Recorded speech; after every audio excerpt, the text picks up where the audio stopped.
Medicina, professor Dr. José Pinto da Costa, professor catedrático da Universidade Portucalense Infante Dom Henrique. Boa tarde, professor Dr. José Pinto da Costa. Bem-aja pela presença no programa Cláudia Moura à Conversa Com. Muito boa noite. É com muito prazer que colaboro neste programa. Portanto, irmão mais velho de entre seis, nasceu no Porto, precisamente na freguesia onde gravamos o programa, que é Sudfeita, no dia 3 de abril de 1934. É assim? Parece que está correto. Muito próximo, aqui na Rua dos Bragas. Éramos 6, a morte já levou 2, somos 4. Continuamos no nosso percurso até um dia, que há de vir como veio já para os outros 2. Sr. Professor, ser o mais velho implica não fazer travessuras, na medida em que era uma referência para os restantes irmãos? Não implica necessariamente não fazer travessuras. Antes, pelo contrário, travessuras sim, mas com mais parcimónia, com mais retração, uma vez que era apresentado como uma necessidade de exemplo para os mais novos. Éramos todos muito próximos, quase de intervalo 1 ano para cada um de nós, de forma que vivíamos em conjunto as nossas brincadeiras, como todas as crianças. Tenho a ideia que é um apaixonado pelas artes, nomeadamente pela música e a pintura. Assim, nasci nesse meio, no meio que cultivava as artes plásticas, a música, a literatura, de forma que naturalmente a minha personalidade foi se estruturando nesse sentido com toda a naturalidade. Se tivesse nascido no meio do crime, se calhar seria um ótimo criminoso. Com certeza que sim. No que respeita à medicina legal, foi uma paixão ou uma opção? Nem uma coisa nem outra, e ambas. Digamos, foi uma casualidade. E eu tive sempre como objetivo na minha vida a medicina, porque será difícil de perscrutar, mas provavelmente na minha família havia referências a nível nacional de médicos e, portanto, todos nós vamos construindo os nossos ídolos e os valores positivos foram-me acrescentados pelo exemplo deles. Portanto, quer dizer, inconscientemente, talvez isso me tenha influenciado. Por outro lado, desde miúdo, eu tive sempre uma preocupação pelos outros, não só por mim. Tudo aquilo que eu tinha dava em relação aos outros, às vezes até, digamos, com uma certa crítica por não estar, digamos, a coordenar bem aquilo que era razoável. Portanto, quer dizer, o interesse, e que eu considero que a medicina ainda é exponencialmente a atividade profissional que mais se pode preocupar com os outros, sobretudo com os outros quando eles estão diminuídos, quando estão em sofrimento, quando têm dores, quando têm doenças. Portanto, quer dizer, naturalmente, eu preocupo-me sempre nesse campo. E entrei naturalmente nessa vigência da medicina. Portanto, não foi propriamente uma opção, foi, digamos, uma circunstância natural que me levou a seguir a licenciatura em medicina, o curso em medicina, e durante toda a minha vida tenho dedicado às ciências médicas, às ciências biológicas, ao comportamento, psicologia, à interpretação das pessoas, sobretudo quando elas estão em sofrimento. E mais do que isso, evitar que as pessoas cheguem ao sofrimento, tentando encarar mais a medicina no aspecto preventivo do que propriamente curativo. Até porque a maneira consoante nós vamos considerando hoje a medicina, hoje nós já não temos aquela preocupação de curar que tínhamos há 100 anos, não. Nós hoje, a nossa grande missão é ajudar as pessoas a conviver com a sua própria doença. Porque, como nós lutamos para que as pessoas não morram, as pessoas hoje já não morrem aos 50 anos, nem aos 40, nem aos 60, nem aos 70. Aqui, nesta nossa zona, há mais de 1000 pessoas com mais de 100 anos. Portanto, já não é uma normalidade. E nós temos que obrigar essas pessoas a saber conviver com a sua própria doença, inclusive nos casos de cancros. Nós cada vez temos mais cancros, porque efetivamente a poluição, o meio ambiente é tendente a essa situação e, por outro lado, não deixamos também morrer os cancerosos que deviam morrer do ponto de vista natural. A terapia hoje, sobretudo a nível das radiações, é espetacular e muitos cancros hoje já se curam. As pessoas fazem uma vida perfeitamente normal. De forma que é nessa perspectiva que a minha vida se tem pautado sempre. Ajudar os outros. Ajudar os outros. Primeiro, conhecer-me a mim próprio. Gostar de mim próprio. Quem não gosta de si próprio, como é que há de gostar dos outros? É a primeira valência. Autoestima. Promover, conservar as energias que vamos tendo, que vamos perdendo ao longo da vida. Portanto, como valor positivo. E a resolver as coisas sempre pelo lado melhor. Considerar que o copo está meio cheio e não meio vazio. Porque do ponto de vista epidemiológico, do ponto de vista estatístico, verifica-se que as pessoas que têm espírito positivo sobrevivem em média mais 7 anos e meio do que aquelas que têm aspecto negativo. Inclusive relativamente ao cancro.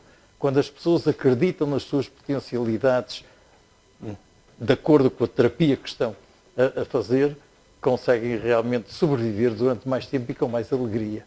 Nós devemos valorizar o que temos em nós de positivo e não andarmos sempre a queixar-nos. Dói-nos este joelho, dói-nos aquele joelho. Não deve ser ao contrário. Eu estou muito feliz porque o joelho que me doía ontem hoje já não me dói. E assim sucessivamente. Portanto, é nessa senda que eu preferi a medicina, porque encontro em todos o nível das ciências humanas aquela que vai contemplar melhor esta ambição e este desejo é exatamente no campo das ciências médicas. Sr. Professor, tem uma memória da primeira autópsia que concretizou?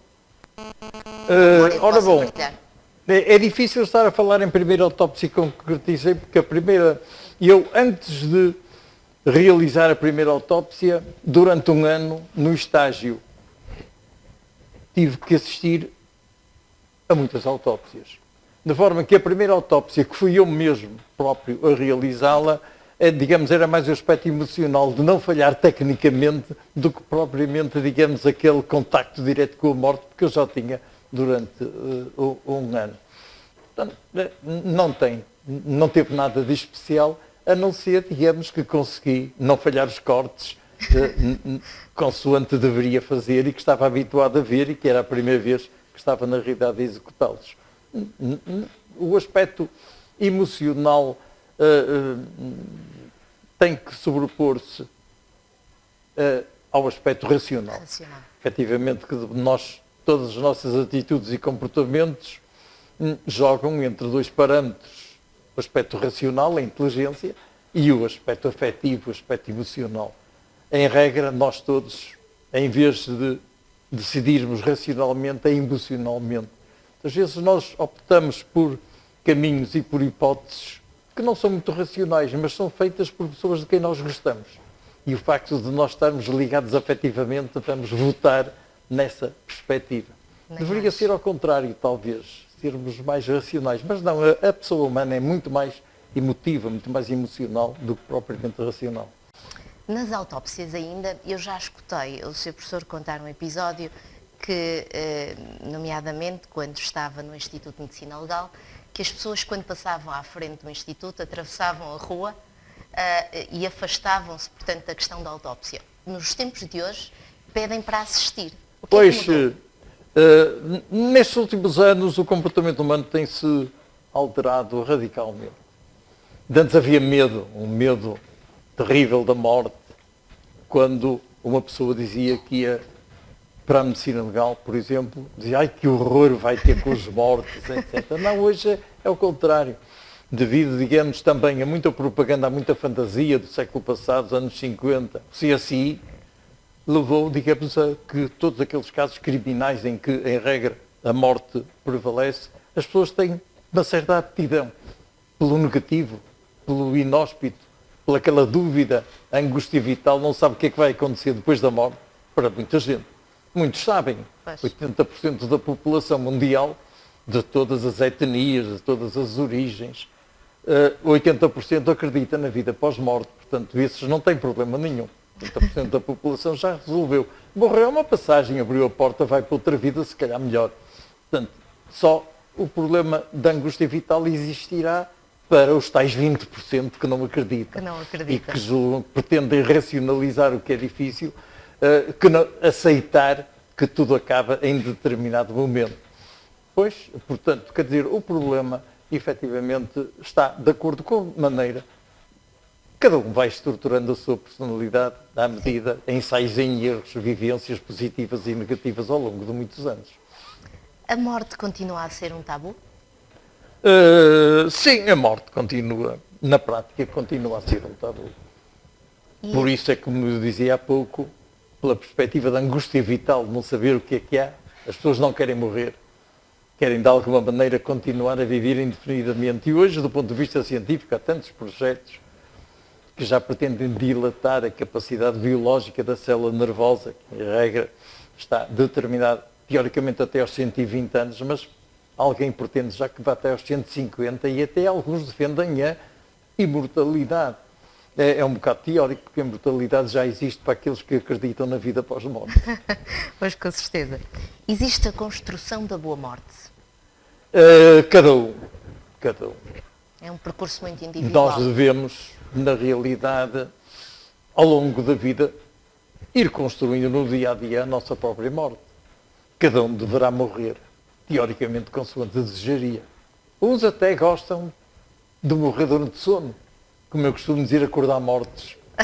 Portanto, quer dizer, depende tudo da preferência individual, porque as pessoas hoje são dotadas de dois valores diferentes. As pessoas não querem sofrer nem ter dores. O que é muito discutível, porque a natureza humana, a dor é um aviso. Dói-me o fígado, é porque o fígado não está a funcionar bem. Dói-me a garganta, é porque a garganta tem algo ali que está de anormal, é um aviso. Mas nós não queremos ter dores de maneira nenhuma, nem queremos ter sofrimento. E o sofrimento faz parte da natureza humana. É como respirar, é como comer, como beber, como defecar. São situações perfeitamente normais, mas a humanidade hoje anulou esses dois valores. Não quer sofrer, nem quer ter dores. Ter dores. Não há direito de morrer, há dever. Direito de morrer, não, isso é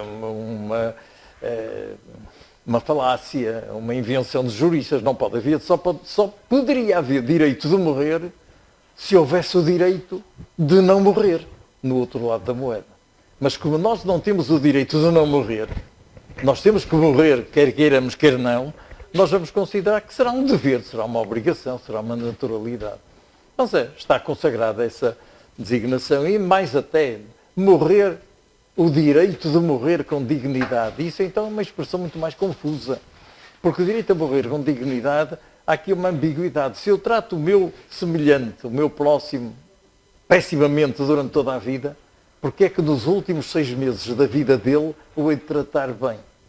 Ao menos vou ser coerente. Se o tratei durante toda a vida mal, o melhor é nos últimos 6 meses continuar a tratá-lo mal. Ou então, ao invés, desde que nasce até todo o seu percurso existencial, tratá-lo sempre o melhor possível, como desejaria que eu fosse tratado se estivesse nessas condições. Nem mais. Já concretizou uma autópsia a alguma pessoa conhecida, amiga? Ora bom, eu acho que são todos meus amigos, de forma que a pergunta será dessa maneira.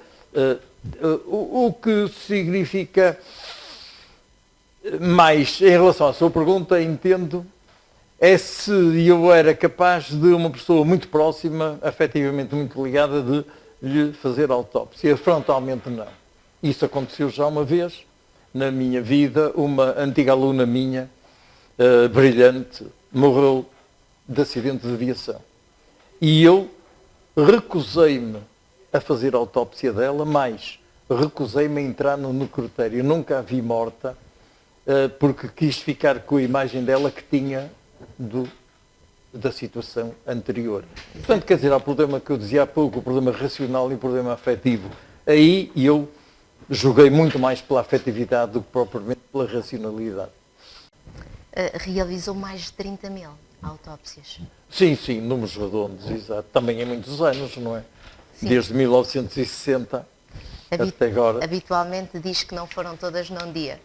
Sim, não era possível.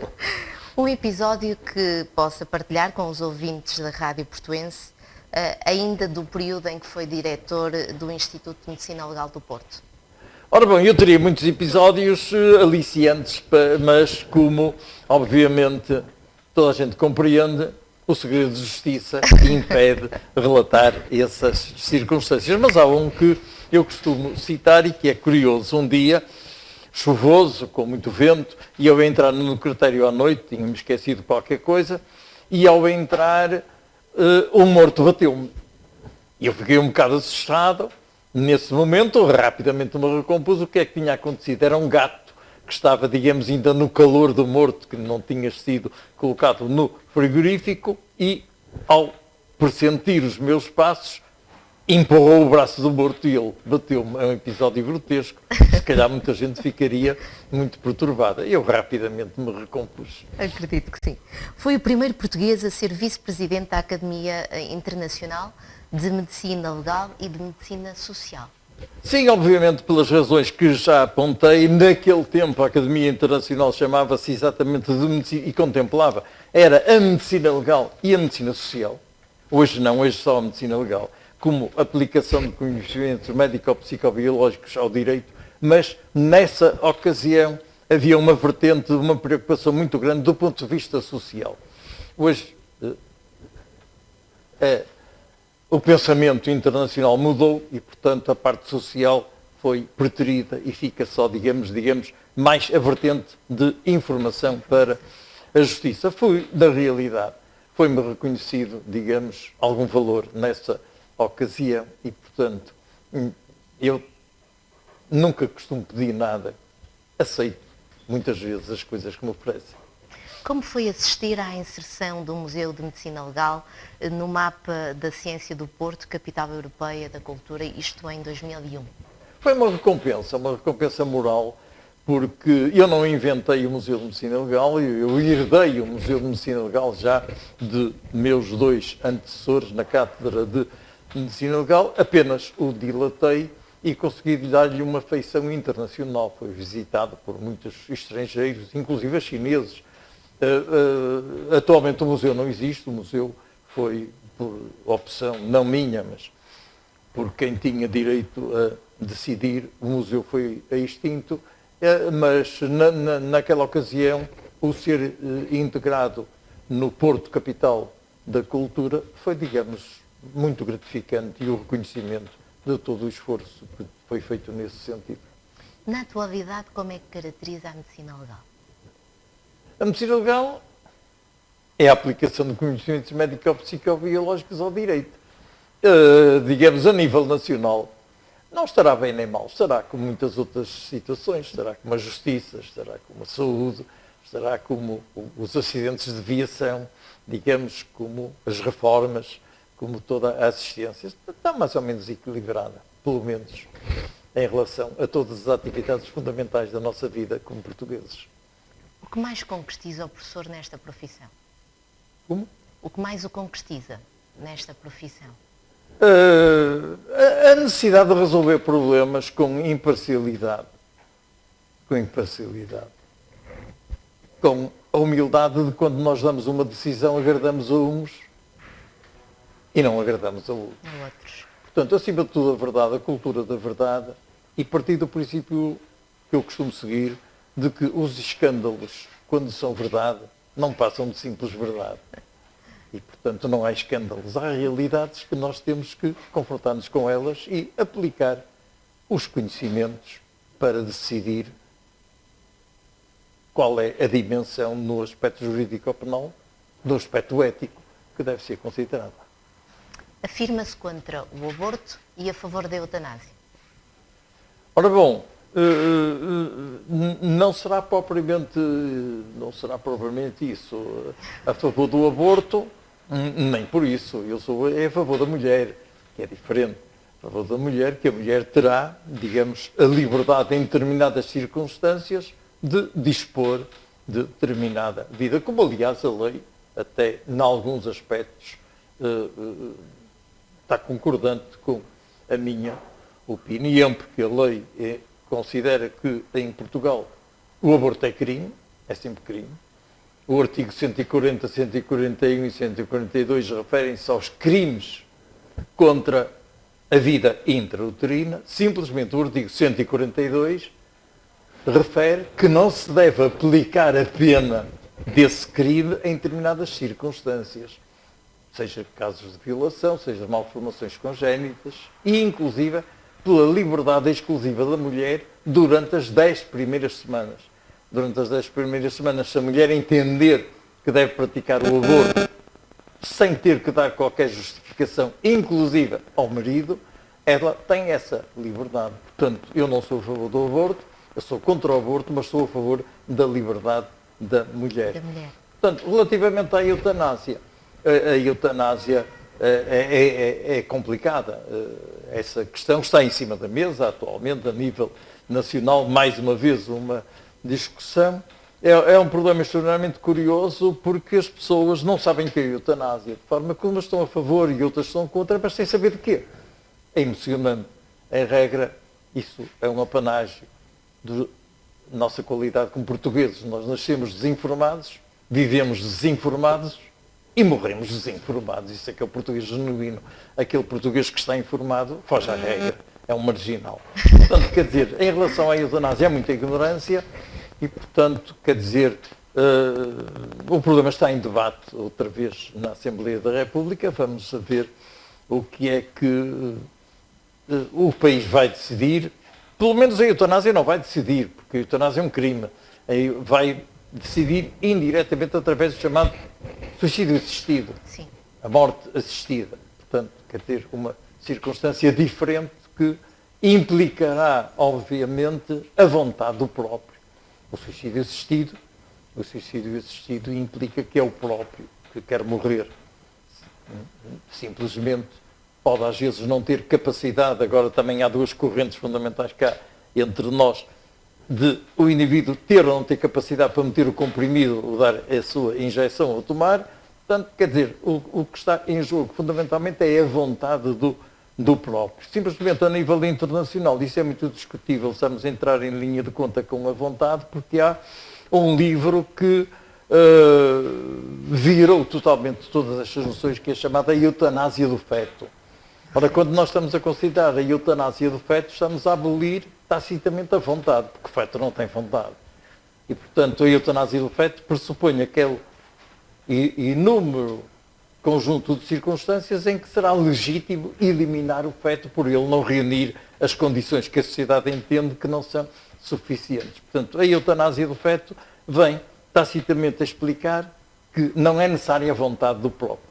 Isso dá origem a circunstâncias complexas de dividir a eutanásia em três perspectivas. A eutanásia voluntária, ou seja, aquela eutanásia em que o indivíduo quer; a eutanásia involuntária, em que ele não quer, mas em que vem da sociedade vai ser eliminado; e a eutanásia não voluntária. Exatamente. É aquela que o indivíduo nem sequer sabe que está a ser colocada a hipótese de lhe conservar a vida ou não. Portanto, esta está a ser rejeitada. Vamos falar, sofisticar o problema chamando-lhe suicídio assistido. Que entre nós tem ainda um óbice bastante significativo, porque o suicídio assistido é crime em Portugal. O suicídio em si não é crime. Ninguém é prejudicado pelo facto de suicidar. Contrariamente ao que acontecia anteriormente. Anteriormente o indivíduo suicidava-se, a primeira consequência negativa que adivinha era o Estado confiscar-lhe todos os bens. Segundo ponto, não tinha direito ao enterro religioso. E em terceiro lugar, não tinha direito a ser enterrado num cemitério. Hoje não. Hoje a pessoa, os bens, em termos de direito sucessório, são para quem se habilitar e tiver direito a eles, tem direito a enterro religioso e tem direito a ser enterrado no cemitério. Portanto, quer dizer, há uma maneira mais significativa, mais atenuante, mais positiva de encarar o problema do suicídio do que realmente a ajuda ao suicídio. Isso está no Código Penal como crime tipificado.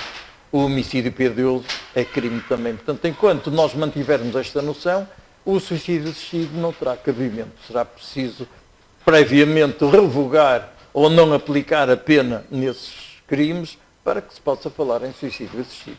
A Assembleia da República dirá. tem várias teorias, mas há uma que vai sistematicamente referenciando, nomeadamente nas conferências, a teoria do carro elétrico. Pois, a teoria do carro elétrico não é destes automóveis elétricos agora, é a teoria do carro elétrico dos transportes coletivos, quer dizer, em que nós funcionamos como se fôssemos um carro elétrico. E o carro elétrico, para funcionar, tem que andar nos trilhos. Ora bem, os trilhos é lei. Portanto, quer dizer, todos os comportamentos e atitudes têm que ser aferidos nesta teoria. Se nós funcionarmos de acordo com aquilo que está estabelecido previamente, será correto. Se sairmos dos trilhos, será incorreto. Isto varia no espaço e no tempo. O incesto já foi crime, atualmente não é. Mas o incesto indiretamente só será crime se o pai abusar ou o irmão abusar de uma criança menor. Mas é por ser menor e não por ser filha. Portanto, quer dizer, se voluntariamente uma menina de mais de 18 anos quiser ter relações com o pai e até ter filhos do pai, a lei atualmente não criminaliza essa situação. É a teoria do carro elétrico. Nós só compreendemos estas diferenças se aceitarmos que o carro elétrico só funciona se andar nos trilhos. Não concordam com os trilhos? Mudem os trilhos. Mas enquanto não mudarem os trilhos para que o carro elétrico funcione, tem que andar nos trilhos que existam. O associativismo sempre esteve envolvido na vida do professor? Sim, de várias maneiras. Pela razão que já expliquei, pela preocupação com os outros. Eu acho que a pessoa humana não existe sozinha, não é possível existir sozinha. A pessoa tem que partilhar. Emocionalmente, quando nós temos, por exemplo, uma dor de cabeça muito forte, ou uma dor de dentes, ou uma dor de estômago, seja o que for, e se não partilharmos essa dor com ninguém, estamos cheios de dores. Mas se nós vamos contar a nossa dor, o nosso sofrimento a outra pessoa qualquer, reduz logo em 50%. Porquê? Porque nós somos um animal socializável. O nosso comportamento, a solidão, é a coisa que há pior. A solidão conduz a frustrações sobre frustrações e acaba no suicídio muitas vezes. Precisamente porquê? Porque nós não podemos existir sozinhos. Nós existimos sempre em função do outro e temos prazer. Hoje, nós sabemos do ponto de vista bioquímico, quando damos um abraço um ao outro, nós libertamos cerebralmente determinadas substâncias, a ocitocina, a dopamina, a serotonina, são substâncias que nos dão prazer. E esse relacionamento mais intenso de uns com os outros leva a que, para ter esse prazer, essa via da recompensa, nós temos que praticar, ou seja, temos que andar abraçados uns aos outros. E somos mais felizes quando andamos abraçados, quando andamos aos pontapés ou aos socos. Portanto, quer dizer, tudo isto hoje, do ponto de vista bioquímico, é explicado em termos de comportamento. É um escravo da agenda? Não propriamente, quer dizer, a agenda que será a minha escrava. Tem agenda já até 2020, 2021. Não, 2020 já tenho a agenda. Pois, não, a agenda é um registro. É um registro, é uma espécie de compromisso para determinada data, aquilo que realmente incumbe fazer. De memória não é possível, nós sabemos todos os dias, nós temos que ter a humildade de que tem que haver um registro. Esse registro, seja no telemóvel, seja na agenda convencional de papel, e eu acho que é essencial para nós sabermos e assumir os compromissos que registramos. Portanto, quer dizer, eu só poderei ser escravo da agenda depois de a agenda ser minha escrava e aceitar ou não aceitar os compromissos. Hobbies. Quais são os hobbies do seu professor? Os meus hobbies é ser feliz. Esse é o hobby fundamental. O ser feliz, o sentir-me bem comigo próprio e sentir com os outros. Partilhar. Partilhar a alegria, partilhar a satisfação, o conhecimento, sobretudo. Eu, apesar de tudo e gostar muito de ensinar, cheguei a esta idade e ainda gosto muito mais de aprender do que de ensinar. Isso é fundamental, porque estimula-nos, vai moldando o nosso cérebro, vai aumentando, digamos, aquela capacidade de memorização de circunstâncias que nos dão prazer, que nos dão felizes. E a repetição desses atos é que nos dá o sentido existencial, até talvez, se calhar, a motivação de continuar a viver. O Ginja. Quem é o Ginja? O Ginja é uma personalidade indelével, irrepetível. O Ginja é um urso de pano, que me foi dado pela minha avó materna quando eu fiz 1 ano de idade. Portanto, eu costumo dizer que ninguém sabe, digamos, a interiorização da minha vida como o Ginja. desde um ano de idade, e ele acompanha-me sempre, ainda hoje, está no meu quarto a dormir, sentadinho numa cadeira. Portanto, está conservado, tem sempre menos um ano do que eu, por essa razão. Por que razão é que ele se chama Ginja? É porque contam-me que quando me ofereceram o urso, diziam para eu dizer ursinho, mas eu não era capaz de dizer ursinho e dizia Ginja, de forma que o nome de Ginja vem exatamente daí. O Ginja é uma personalidade importante, já apareceu até num programa televisivo. Pois, com certeza. Porque uma ocasião, daqui a uns anos, uma estação de televisão entrevistou-me e disse que eu levasse qualquer coisa especial, de que eu gostasse. E eu disse, olha, o que eu gosto é do Ginja. E veio o Ginja e apareceu o Ginja na televisão, foi entrevistado, portanto. Eu já escutei também uma história do Ginja em que o seu professor dizia que houve um incêndio numa determinada casa e o seu professor foi buscar... Não é foi incêndio. Então. A ocorrência, Sim. o significado é paralelo. Foi a seguir ao 25 de Abril. Eu tinha uma casa fora do Porto, uma casa de praia, onde estava, nessa ocasião estava o Ginja, e em determinada altura fui avisado que andavam nessa zona a assaltar as casas. Sim. E eu meti-me no carro a correr e fui lá para buscar os pertences e evitar. Tinha lá muita coisa. E quando eu cheguei a casa, perguntava, o que é que trouxeste? O Ginja. Quer dizer, todas as outras coisas que lá estavam, de prata, etc. Isso não me interessou absolutamente nada. O que me interessou, efetivamente, foi o Ginja. Foi a única coisa que eu trouxe. Já está a ver o valor que tem para mim o Ginja. Sim. O seu professor é casado. Tem algum conselho que possa dar aos ouvintes da Rádio Portuense, que estejam para casar em breve? É complicado. É complicado porque o casamento implica a compreensão. A compreensão, a tolerância, a valoração, sobretudo a compreensão do outro. Duas pessoas que têm que trilhar muitos anos em projeto de vida, teoricamente. E, portanto, quer dizer, haverá semelhanças em termos de comportamento. Como digo, a tal tolerância e a compreensão.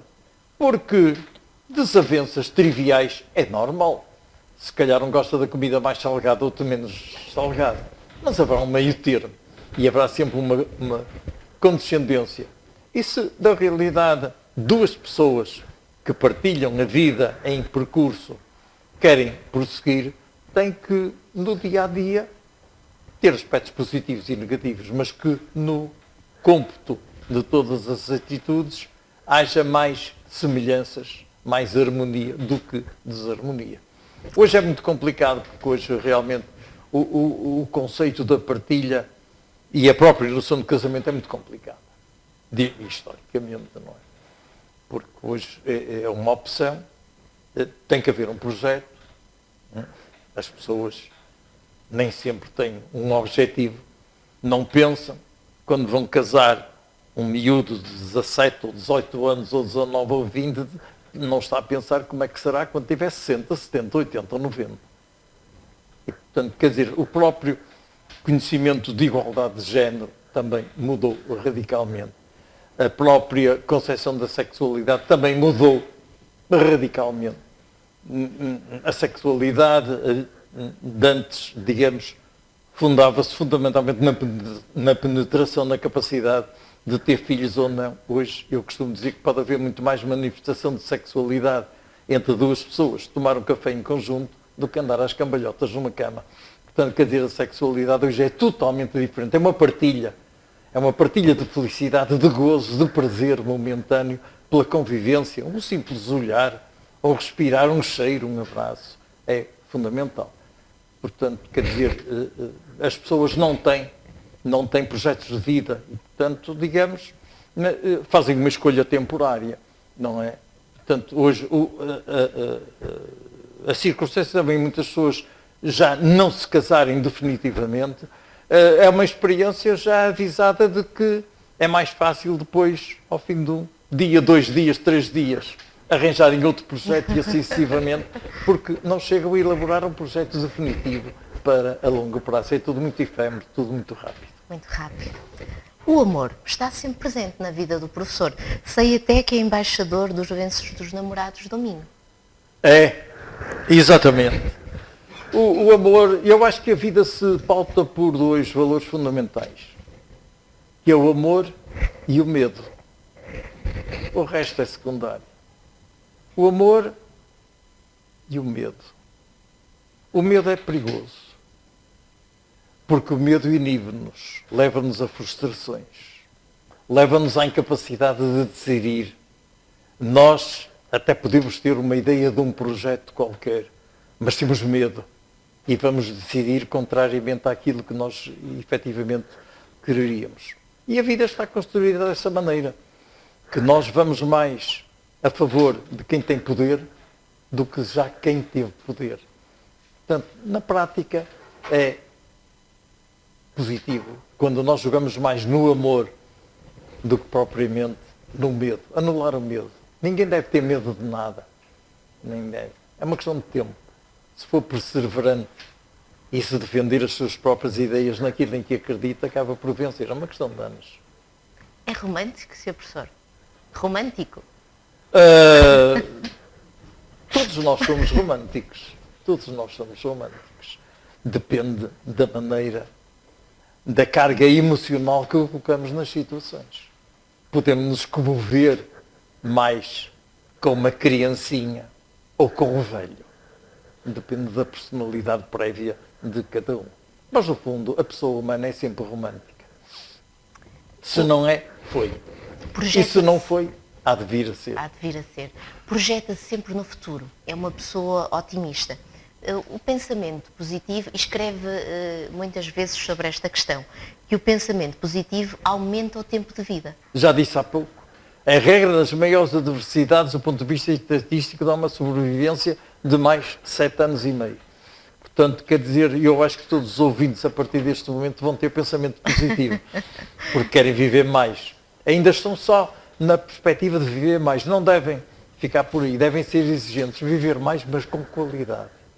Não basta viver muito, é preciso viver muito, mas com qualidade.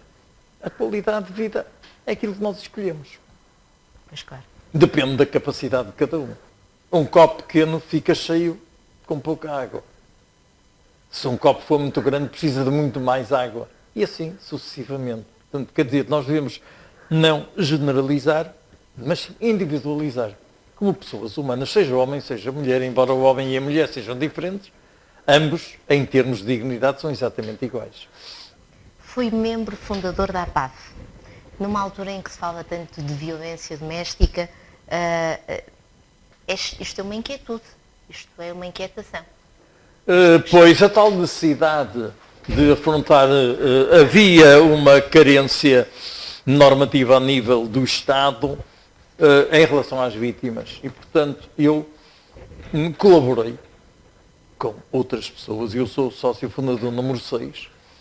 Portanto, quer dizer, colaborei no sentido de se conseguir dimensionar uma certa proteção àquelas pessoas que eram vítimas de infrações penais, assim se dizia, que o Estado, a legislação, não resolvia esses problemas. Hoje é um bocado diferente, está melhor, mas também o conhecimento dos diferentes de convivência, da patologia de convivência, sobretudo a nível da violência doméstica, que é um fenómeno que a lei diz que é transversal, e eu acho que não é nada transversal, para já ainda é do homem contra a mulher. Há muito mais mulheres mortas por violência doméstica do que homens. Também já há mulheres que matam homens. Mas, do ponto de vista estatístico, há uma discrepância muito grande. Há muito mais homens a praticar violência doméstica.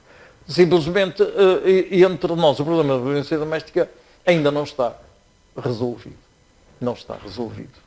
Nós temos cada vez mais conhecimento. Nem será muito fácil de o resolver enquanto a nossa sociedade admitir penas suspensas em casos de crimes de violência doméstica. Eu não percebo isso. Tenho que aceitar porque é realidade, mas enquanto houver um indivíduo que é condenado por violência doméstica e fica com pena suspensa, é um convite a que ele vá repetir realmente a atitude, e é o que a prática mostra. Muitos reincidentes que estão com pena suspensa, que estão em liberdade provisória e outras situações congêneres, e portanto eu sou contra isso. Eu acho que um indivíduo que fosse condenado por violência doméstica era prisão efetiva, não há pena suspensa. É a minha opinião. Não sou só eu. Há outros. O que é uma minoria que pensa assim. Quando a maioria pensar assim, se calhar o problema da violência doméstica em Portugal fica resolvido. O Sr. Professor tem sido homenageado várias vezes sobre um envelhecimento ativo. É uma referência. Eu acho que é um erro, porque eu não sou velho, de forma que, como eu não sou velho, eu não posso ser homenageado nesse sentido. Mas as pessoas enganam-se e têm-me destacado várias vezes nessa perspectiva. A última vez foi há 2 meses, penso eu, em Lisboa, numa Sim, gala. sim, exato. Foi em Natel. E Natel, exatamente. A gratidão é uma qualidade ou uma memória?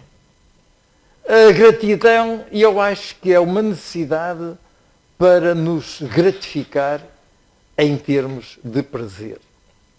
É o que acontece no chamado regime de voluntariado. Não é o beneficiado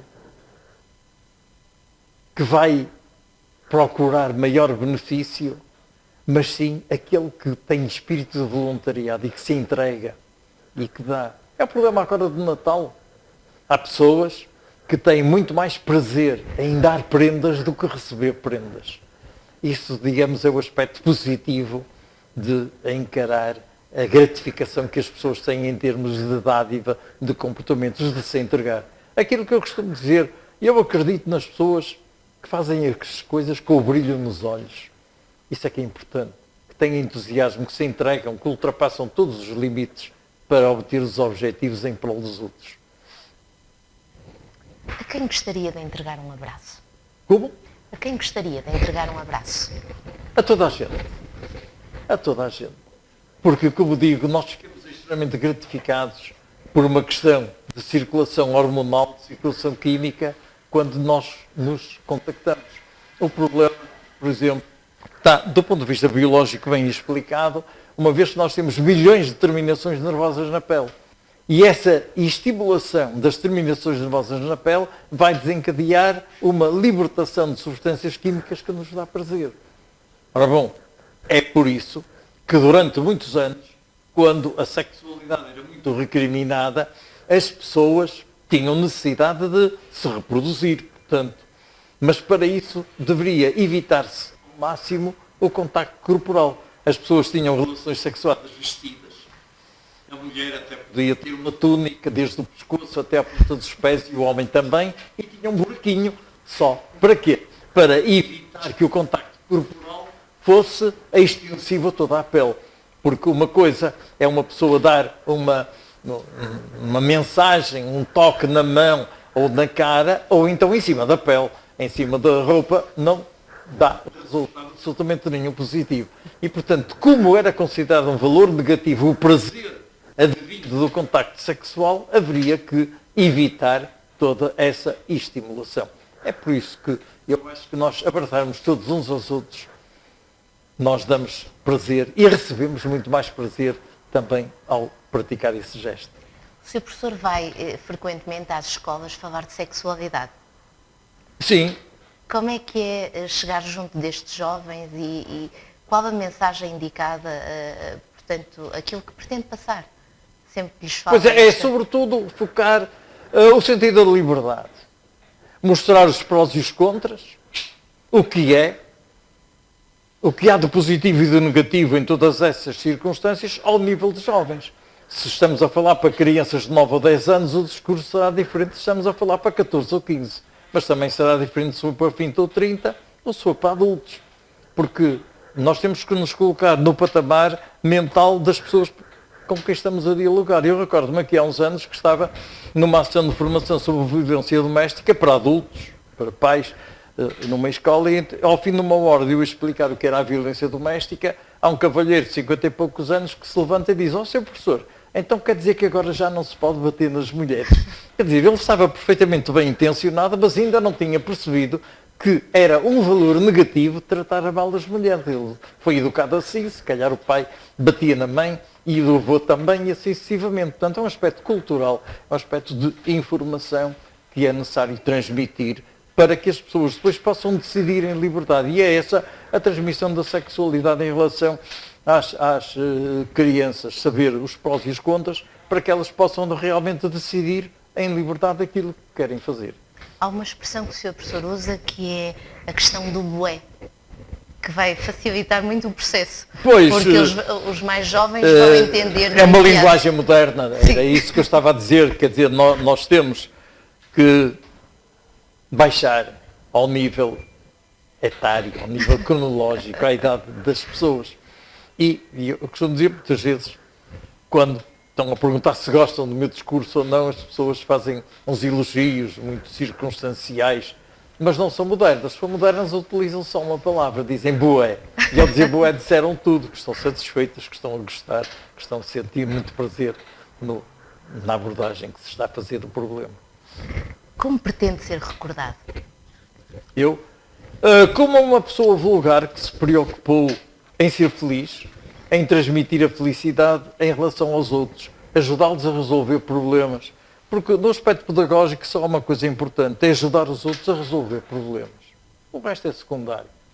O conhecimento cada um vai abordando, vai elaborando o seu próprio conhecimento. Hoje as fontes de informação são imensas, são até demais. Nós, através da internet, temos possibilidades de conhecer muitas coisas importantes, verdadeiras, e muitas coisas negativas. Portanto, digamos, as falsidades que nós vamos assimilando sem saber distinguir o trigo do joio, pois isso é que é importante, porque na realidade eu costumo dizer que uma mentira dita 3 vezes por 300 pessoas durante 3 anos passa a ser verdade. Portanto, nós construímos a nossa própria verdade, o nosso próprio conhecimento, o nosso próprio objetivo, aquilo que nós devemos procurar para nos dar felicidade ou não. E é isso que eu gostaria de ser lembrado. Uma pessoa vulgar que teve preocupação sempre em saber mais, em tentar compreender os outros para se tentar compreender a si próprio. Nada mais do que isso. Professor Dr. José Pinto da Costa, foi um gosto imenso. Voaram 60 minutos. Agradeço uma vez mais a presença no programa Cláudia Moura à Conversa Com e na Rádio Portuense. Bem-aja. Muito obrigado pelo convite e pela possibilidade de contactar com os radio-ouvintes. Bom Natal, se me permite, na ocasião. Estamos numa altura festiva, sempre de esperança para o dia seguinte. Pensamento positivo. Pensem em resolver os próprios problemas com a capacidade que cada um tiver. É isso que eu desejo para o bom ano de 2020. Bem-aja. Quanto a nós, estimados ouvintes, temos encontro marcado no próximo programa Cláudia Moura à Conversa Com. Aquele abraço.